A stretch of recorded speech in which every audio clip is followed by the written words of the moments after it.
喺香港做生意雖然環境熟悉，不過就往往受到經濟波動影響，業績未必穩定，同埋香港人口有限，糖水滾糖魚，想生意做得大都未必咁容易。政府鼓勵中小企衝出國際，去沙特阿拉伯等中東地區發展。不過人生路不熟，好多老闆如果冇熟人帶住，根本唔敢去當地發展。咁要勇闖國際，去中東做生意，又應該點做呢？香港中東經貿協會就幫到你啦。協會成立3年，曾經帶隊去中東超過10次，帶住一班中小企去中東識當地嘅老闆、政府機構同埋潛在嘅客戶，幫佢哋揾生意。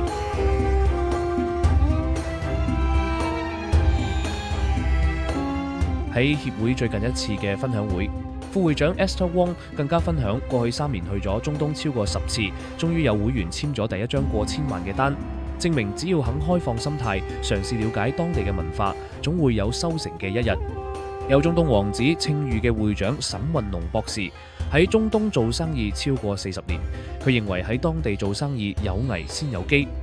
佢哋最近組織商務代表團訪問沙地阿拉伯及阿聯酋，進一步推動一帶一路框架下嘅跨境合作。代表團由20位香港資深商界領袖組成，涵蓋多元行業領域，包括人工智能、建築機器人、先進電容器製造以及食品科技等等。